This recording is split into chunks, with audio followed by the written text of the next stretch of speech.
Hi everyone, before you dive into the episode, I just wanted to interrupt really quickly. You're gonna dive into this episode and you're gonna hear me call this podcast the Holistic Hustle Podcast. And that is because it used to be the old name of this podcast. And it was an amazing ride. I'm so grateful for the Holistic Hustle Podcast and what it served. But recently I've decided to rebrand the podcast based off the evolution of my own journey, my own story, and where God is calling me to go next. And so now the rebrand, which you may know already, is called Wisdom is Wealth. Didn't want you to be confused, so dive into this episode. They were an amazing episode, amazing guests, amazing insights, and enjoy. And I want your listeners to know is may no one ever be able to cap your calling. Hi, I'm Justin Buonamo, and this is Holistic Hustle. Holistic Hustle is doing things for the right reasons, working hard for the right reasons. The healthy balance of what work and progression and accomplishment and success should actually look like. Welcome back to another episode of the Holistic Hustle Podcast with Justin Buonamo. I have a very special guest here today, Britnie Turner, who we're going to get into a bunch of incredible information, inspiration, and accomplishments amongst many other things. So I'm going to read Britnie's bio first and then hand it over to her and we'll go from there. So Britnie Turner founded Ariel at the age of 21 with the mission of elevating people and places. Britnie has since formed multiple companies under the Ariel brand, all accelerating the mission of empowering people, sustaining the planet, and utilizing capitalism as a force for good. Through the success of her companies, Britnie is resetting the standard for what is possible for women and young people around the globe and has won several national and international awards for speed of growth, innovation, and trajectory. Ariel's commitment to a triple bottom line approach is proving that force for good business is not viable, but the way of the future. And so I know so much about this human through other people, through her own podcast. And I was selfishly probably the most excited about having her on the podcast here today. The people that I know about her speak nothing of incredible things. And that comes down to some of my best friends, my employees, and even my wife who have been to her island, which we'll get to here in a moment. But this woman is, it would be almost disrespecting her calling her a massive inspiration because that doesn't even do her justice. But I'm going to shut up, hand it over to her and let her hit you guys with this greatness today. So Britnie, thank you so much for being here. We're super excited to have you. Thank you for having me.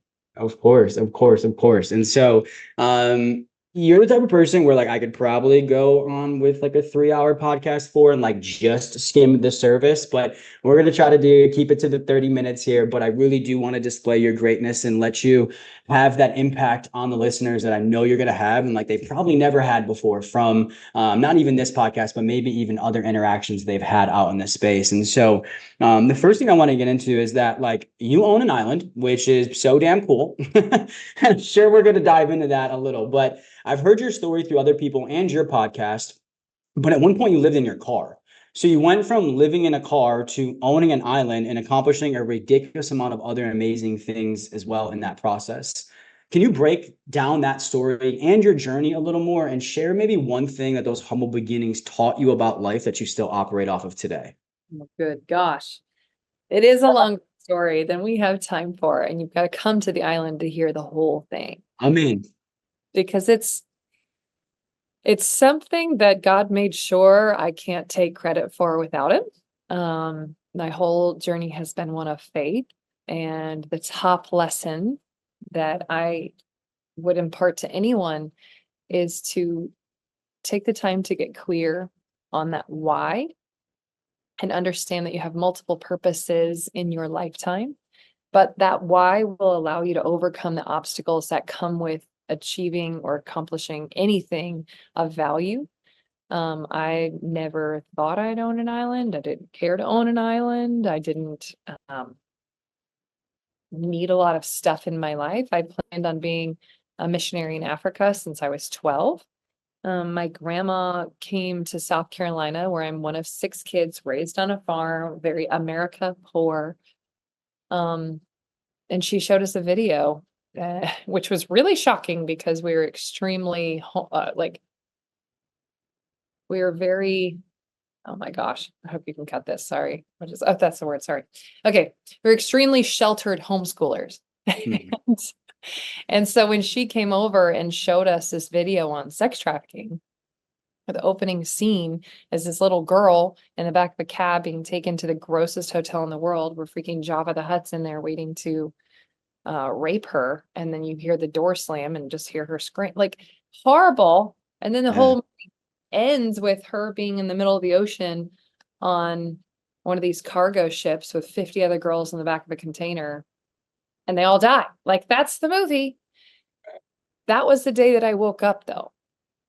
So I woke up when I recognized that though I didn't have to go through that myself, there are people suffering that if I just tried, I live in the greatest nation in the world.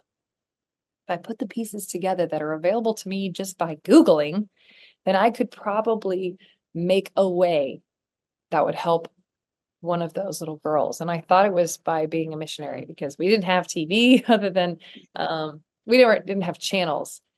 And so I didn't have like a lot of access to knowing really how do you fight trafficking. It was not a very talked about thing. But that became my life plan. And the summary of the story, which is a really crazy story, is ended up going through a survival school. That survival school had a speaker come in and talk about building wealth. And I thought all rich people were evil, because that's what Disney teaches us, and a bunch of scriptures that is like basically you're going to hell if you have money. And I'm like, whoa, again, this is the church I grew up in. So I thought rich people were evil, and I did not want to be one of them, because I don't want to be evil. I want to be good. But he talked about how you can create cash flowing assets, and those assets can fund the God call on your life. And I was like, ooh, shout that's a great idea. And so at 18 years old, I bought my first house in Charlotte, North Carolina. And it about killed me to save up the $2,000 to put down on this little house. But in the process of buying the house, I heard about this thing called flipping houses, which I'd never heard anybody talk about that before.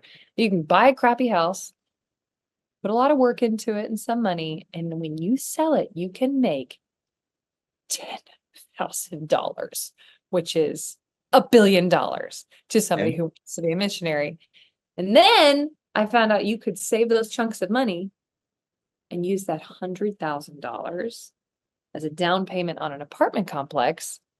And then you can make $10,000 a month off that thing.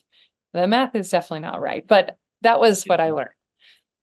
And my thought at the time was how free I would be if I didn't have to beg people for money. And $10,000 a month, I could never spend that much in a lifetime. Like, that's insane numbers, right?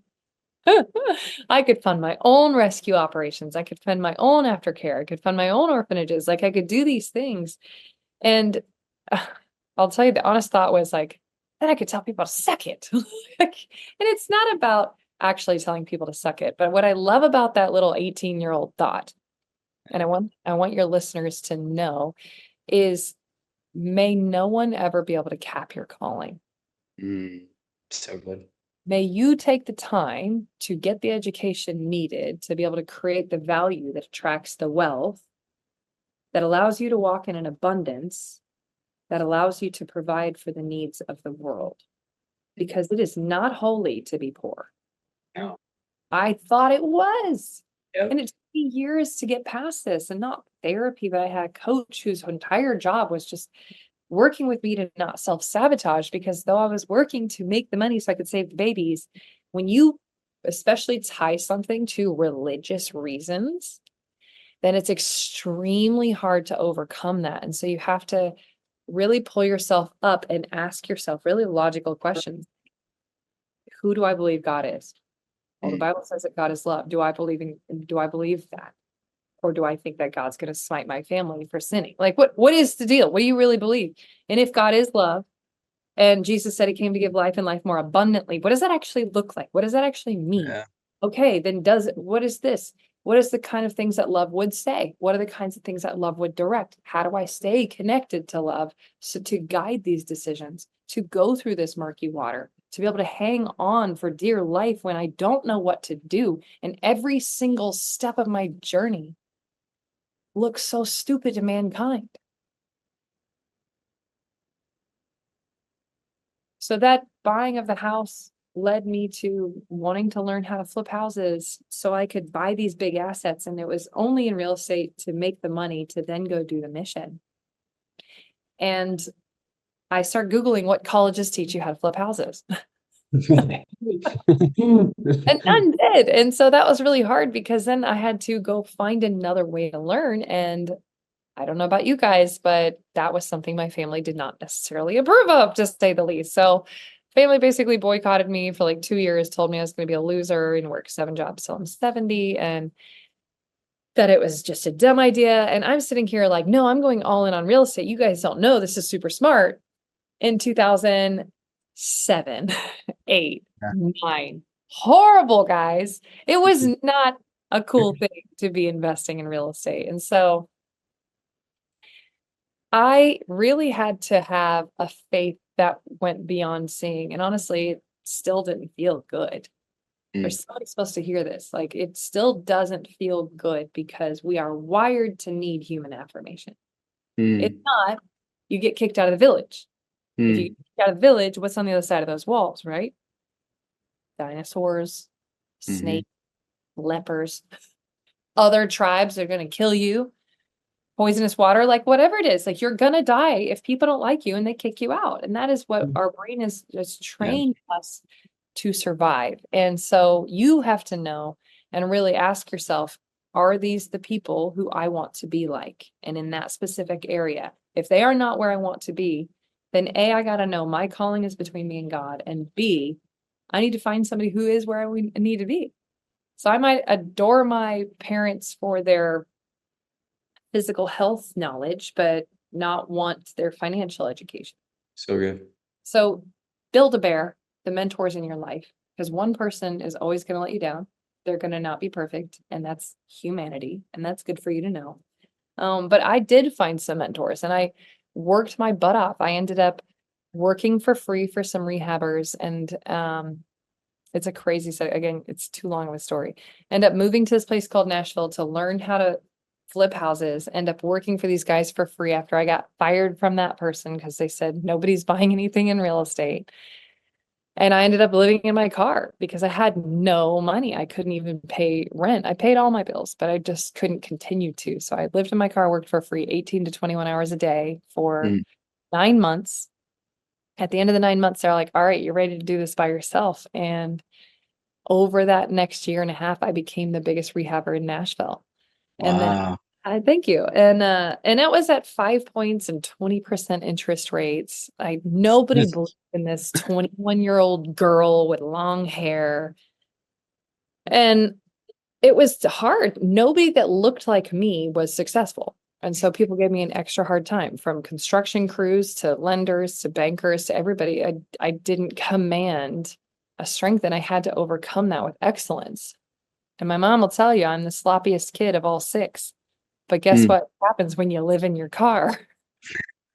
You adapt, people. You Yeah. adapt, right? Yep. So ended up becoming the biggest rehabber, kept going on mission trips. And if I could recommend something that would change your life, it's finding a way to serve. If you can go on a real mission trip, like we're hosting one, it's invite only, but we're hosting one this summer. The whole purpose is to wake people up.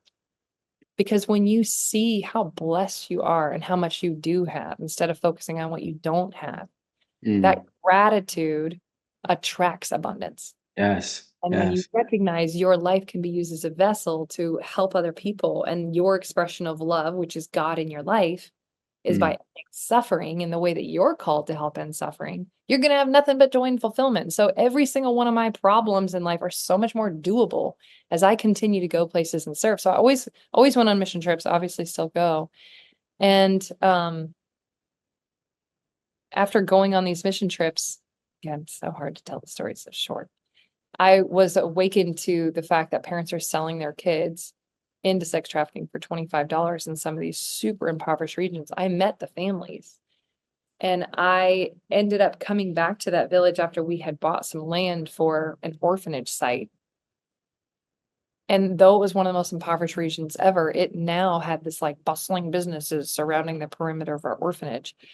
And it was in their minds, they said, well, the Americans are investing there. Let's go start our like second businesses. And Mm. Let's start all these different shops and all this stuff. So now everybody had jobs. They no longer had to sell their kids. Yeah. And Yeah. so Sounds like a better option. it was a better option. Businesses are thriving. And so I asked myself, okay, God, how through real estate development can I truly start to shift regions? And so I went back and started mindfully revitalizing the urban core. I was practicing getting back to Africa with common denominators like poverty, crime, nobody believing in an area, bad press, like all these things. And I literally shifted regions from being called murder acre, stab city, stuff like that, into being the most desired regions throughout the southeast of America. And I said, okay, God, I know how to transform regions, which sounds easy to say, but I've had to put like 3 guys in jail for trying to murder me for taking away their drug dealer because I bought their house. Like, there's a lot of Oh. craziness that comes with like shifting these areas. And so God, how do I go from doing this in my own backyard overseas? And he started showing me these pictures of all the stuff that I've been seeing on these mission trips. Like, you meet a kid that's starved out, you're going to be messed up forever in a really good way if you choose to do something about it. Like, I'm not going to live in a world where kids are starving. Over 3 million kids are dying every year of lack of clean water, diarrhea. Like, if I'm not dealing with that today where I live, we have somewhat clean water, clean enough to not die from, then Yeah. humanity has solved this. So why is it still freaking happening? Why? And then why are the most abundant nations in the world the most depressed nations? Yeah. And so the picture God showed me after showing me all these issues that I was extremely passionate about, not just trafficking, it was to buy an island to wake up the other forces for good in the world. Because if the most of the people with the most access to resources, whether or not you're accessing them right now or you're just escaping, they're still available to you. If those people who have these amazing anointings and callings on their life are living their life drifting or escaping or lost in Instagram or people's opinions of them or some kind of fashion or pornography or addiction of any kind, if those people are escaping themselves and their calling and they're that depressed, like, how do we actually wake them up to their calling to where they can start executing? They can realize the power that's on their life to do something about this stuff. And then that's where they're going to find that fulfillment that makes them not want to drink their life away. And Yeah. so the concept of buying a private island and having a resort that wakes people up to their calling and creates this insane or beautifully orchestrated ripple effect across the world. That was this picture that God gave me. And I was like, Right. okay, amazing. So I mapped it all out, like worked really hard on this thing, spent hundreds of hours, and then nothing, absolutely nothing. I was like, okay, God, you told me to do this. So I'll let that play go by real quick.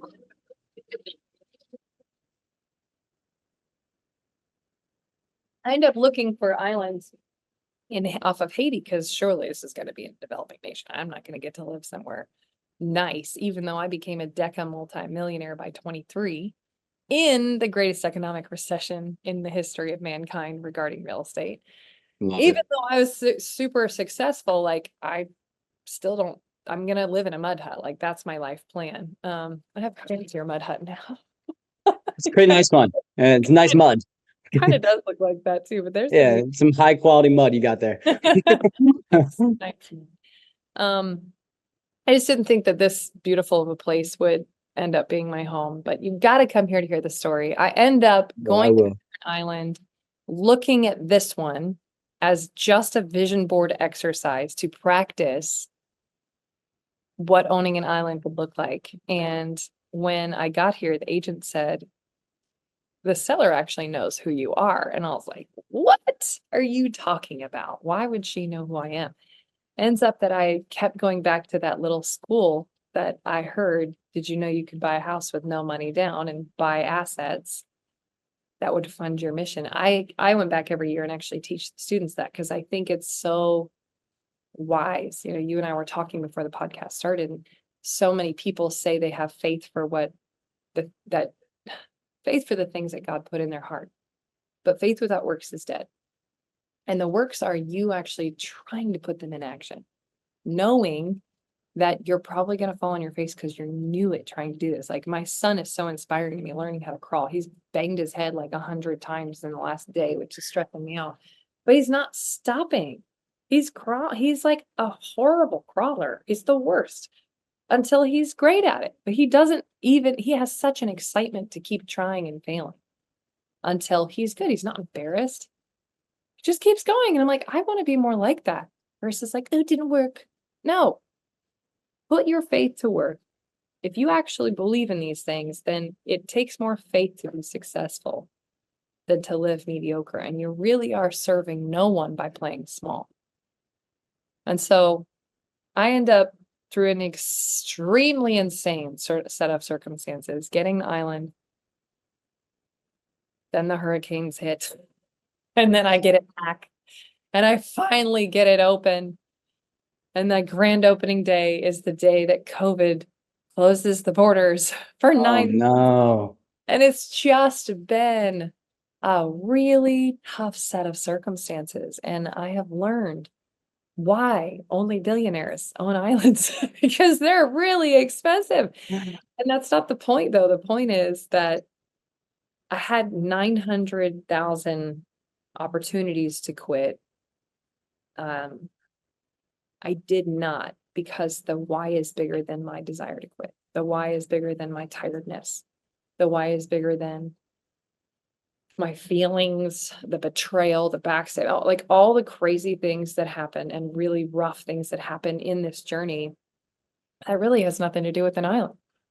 The island's cool and great soundbite. It's a cool reason people would want to meet me because it's different. But the island is a vehicle to do God's call on my life. And this space does exactly what it was called to do. I'll be honest with you, I didn't know it would work.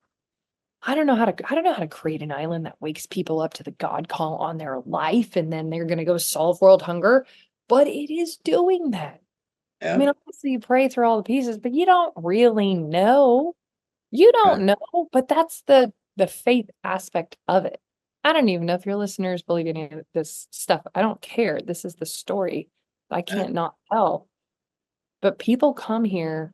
I believe everybody's experienced some kind of trauma. Everybody's got their own level of brokenness, some more than others come here. I've had so many people end up telling me later how suicidal they were and how they had dates planned and exact things scheduled. And they now, for the first time in 40 years, want to live. And they don't just get excited from some weekend rah-rah event. They leave changed forever. I've had people lose, like 12 people now, I think, have lost over 120 pounds since they've got here. Marriage is healed, physical bodies healed, not like lightning bolt prayer festivals, but just whatever you're looking for in that breakthrough, people come here and they get it. There is something special about this place. And I don't even know how to explain that. We don't have time for it, but I was faithful. It was not easy. All the lies of like the Red Sea parts and God just opens the door. That's just not been my journey. Every single time it was hard. Every single time it sucked. Every single time I was anxious and wanted to quit. But when you are faithful, you can be used to really change people's lives, and each person's life matters so much. So that was a very long answer to. Oh, it's so good. It's so good. And I really appreciate you taking the time to tell it. And there's so much in there. A lot of that, though, is just it not being easy, you having to overcome so much to get to where you're at, to continuously pushing towards that why.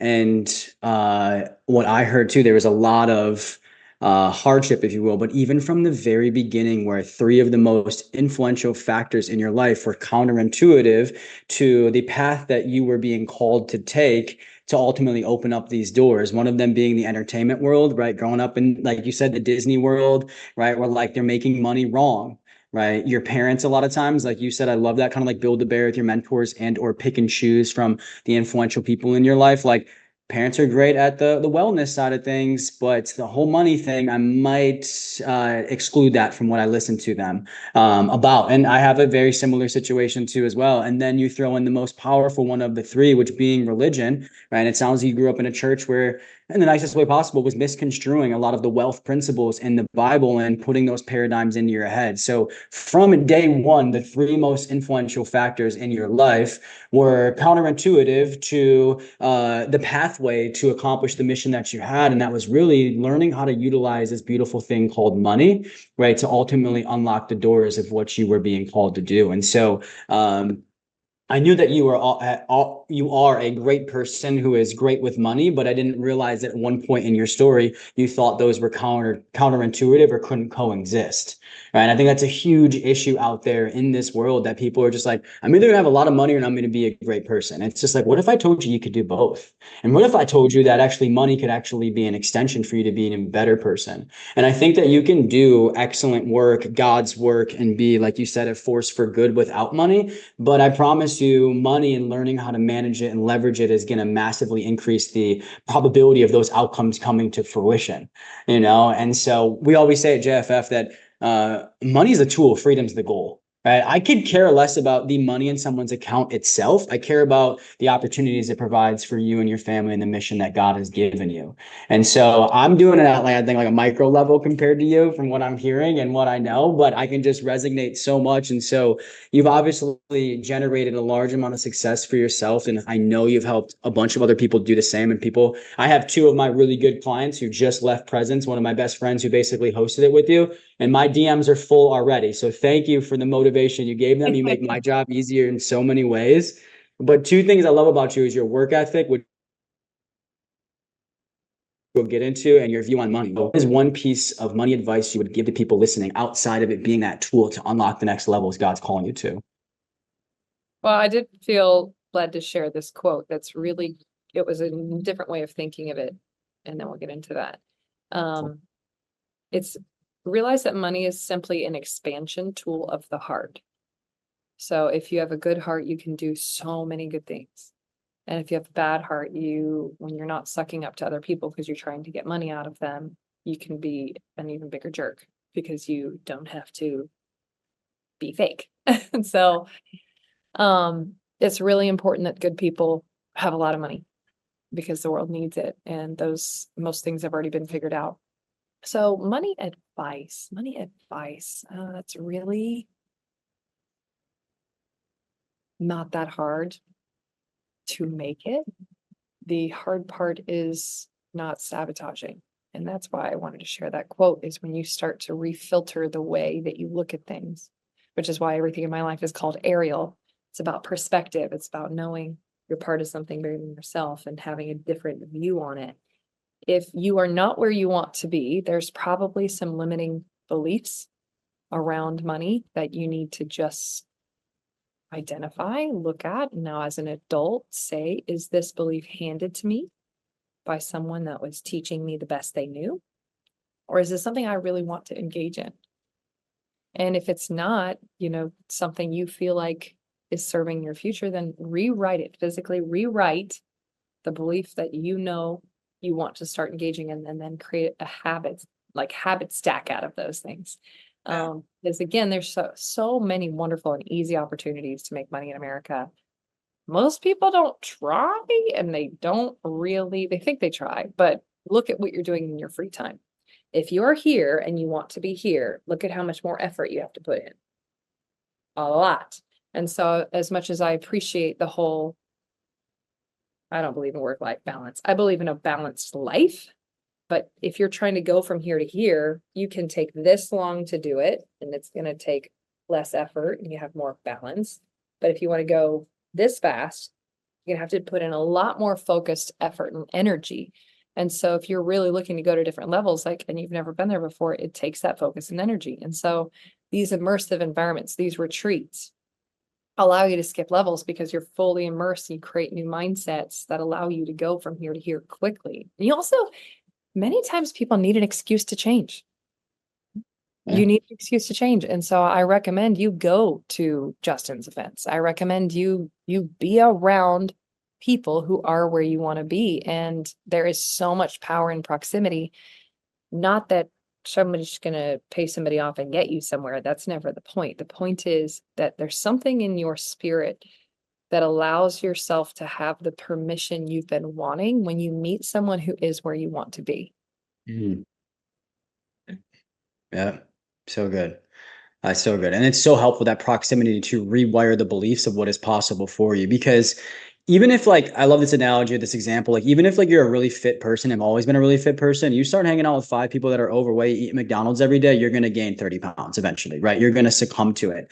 And like, even with my own story, I was always very disciplined in college. I was an all-American college athlete, tore my ACL 4 times and still became an all-American and won a national championship, like 4.0 the whole time, super disciplined. But my point of saying that is then I moved downtown Baltimore after college and lived with some buddies. And at first stayed disciplined, didn't go out drinking, doing drugs, the party, club, bar scene. But after about 6 or 7 months, guess what started to happen? I started to give into it.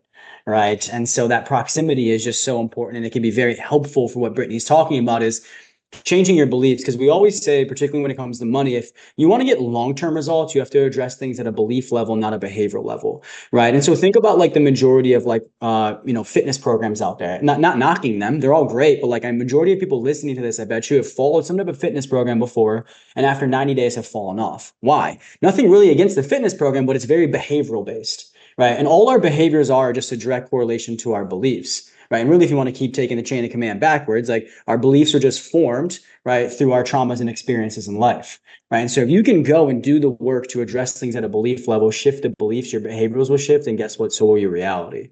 Right. And so I love that, just being able to address things from a belief level. Like, what you believe about money is most times your reality with money. Or another way to say that is like, your external wealth is just a reflection of your internal wealth. Right. And so those thoughts and emotions, right, that you have around money, you're most likely replicating them out in reality. And so I love that money advice. And a lot of it that you wove in there too was around like actually doing the work. When I was listening to Joe Dispenza the other day, who's like the biggest guy in the world around, meditation and visualization. He's like, but that's not good enough. You must actually get up and go act on the things that you saw in your meditation. And so you've used your money and your work ethic for so much good, right? And two of my favorite things being acquiring and the use of the island, and also aerial recovery, right? But can you tell the audience about those two ventures, right, and how you use them and any exciting opportunities that you have coming up? Because you have worked your butt off, right? There's to create these experiences for people that literally change their lives. And my wife has been to the island before. Again, my best friend, several, I think over 5 or 6 of my employees now, right? And Your there's just time. no skipping the work. There's You're what's that? skipping work by not coming out here. Where you been? Just turn that around on me. I'm coming. I'm coming. Especially after this chat. I'll do a walk. I'll come to an island.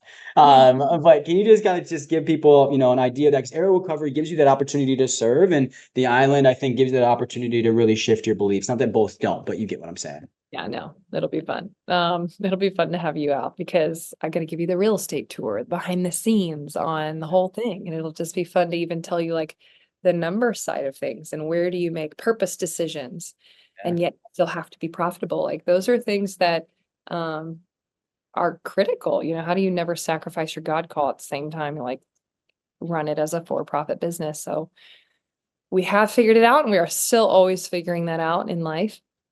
But what the biggest takeaway I can share from the story of the island, and I can't wait for you to actually hear the long version, because it's just insane. I'm like, why, God, why did you tell me to do this and then make it so hard? Because the strongest hurricane in the history of the Atlantic annihilated this place, and there was not insurance. And that's also part of the story on why there wasn't. After I'd put a couple $1 million into it, and I didn't understand, but I kept just raising my hand and saying, God, okay, how do you use me?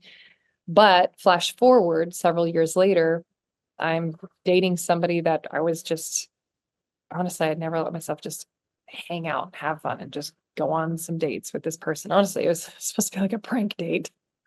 And I end up prepping to go to Hurricane Dorian to respond, because I had learned so much from responding here. And this military guy I was dating said, oh, you can do that. I said, yeah, you can go do that. And this person, who was an alcoholic, was one of the reasons I figured that out later, but wasn't taking him so seriously, came out with me as my security, and he found his purpose.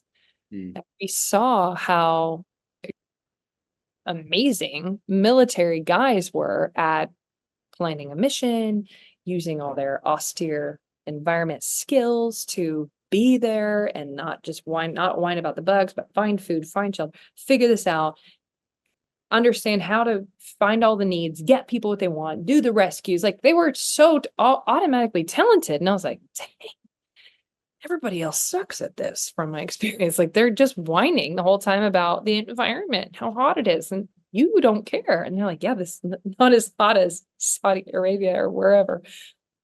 And so we started plugging these veterans into these first responder type disaster situations. And it was so life-giving for them. But then the more I got into it, I started seeing the struggles that veterans have. I mean, I fell in love with somebody that was like that. And I was like, this does not compute that you have $10 million of government training in you. You are the missing piece to all of these problems across the planet. Not all of, not, there's so much need for entrepreneurs to step into their why. But you're the missing piece to actually do these rescues and to rebuild this and to do all these things. And you don't think that you should be on this planet. You think the world's better off dead because you're not in the army anymore. And I'm not mocking it. But there is a level of brainwashing that you think your mission is over just because you left the military. And that's a lie. And if there's any military veterans listening to this, I want to tell you, you're just getting prepared for the journey ahead. You are so amazingly talented, servant-hearted, skilled to do real work, missions that you get to pick, that you can plan, whether like you had to do some missions sometimes you didn't believe in or agree with. And you knew sometimes they were wrong, and people live with this horrific guilt. But there's a way to redeem that. There's a way that I call it erasing your killing footprint and going and saving all these people. But by creating a healing program for these veterans, that isn't some soft thing. We're not soft rainbow dancing, sundress, flower kissing people. My husband and I, we just are not. But we believe in healing. And we have a badass approach to allowing these warriors to understand how much need there is for them, both male and female. And in my experience, purpose is the fastest healer. And so when you can plug them in and let them experience how needed they are, then they're going to get past all the bull crap that's been holding them back, because most of that stuff's sponsored by lies and negativity. And so our healing program, they start here on the island, which is awesome. They connect to each other, they create a platoon, and then they spend a year with us. But throughout that, they start getting trained and then can deploy with us on these missions. And in less than 3 years, we have rescued over 8,000 people from sex trafficking and disaster. So it's been unreal. The results are in. The case study has worked. It was a test. I've never done this before, and I have no experience with military before, but I do have experience with developing nations. I do have experience with seeing these issues, and I do have experience in helping people find their purpose, because that's the only way we solve all this stuff. So aerial recovery was born after my now husband and I went to Hurricane Dorian and saw the need for these military. And this is our nonprofit. And it's now bigger than us. Remember, I was telling you earlier in the podcast, I said, you want to have second money. But then the day comes that God makes the thing bigger than you. And it's bigger than anything you could ever fund. We just rescued 2 children last night that were being horrifically trafficked. And we found all the footage of them having these terrible acts done to them. They were in the room with the trafficker, and we were able to arrest all these people and save these kids. We've got a team on a mission right now in another country that I'm going to get off this call with and do a mission brief before they go in and meet with the trafficker. Like, they are so gifted. And so if I can encourage you guys, I know we're probably over time with anything, it's that every obstacle is for your expansion. God does not forget the thing he put on your heart when you were 12. It's up to you to stay true to that calling and keep calling it forth. Take steps of faith, knowing you're going to look like a freaking idiot to people most of the time, but you have to know, who do you answer to? And if I could leave you with those 3 things, then I think this was a good podcast, Justin. I'm gonna have to agree. I'm gonna have to agree, and I'm sure everybody listening is gonna agree and be very thankful for it. And there was a couple of times, I'm not gonna lie, I forgot that we were on a podcast. I'm just listening here, like I'm being coached, or like, oh yeah, shit, I'm hosting something here. So I just am just so grateful for what you shared, and I know the audience will be too as well. And I'm sure people are going to want to learn more about your incredible story and the opportunities to get proximity to you and be an extension of your mission while they chase theirs. And so, where can people find you and connect, my friend? If you go to BritnieTurner.com, you can find everything from my podcast, which just really helps you with that mindset piece, because that's what I wish I knew.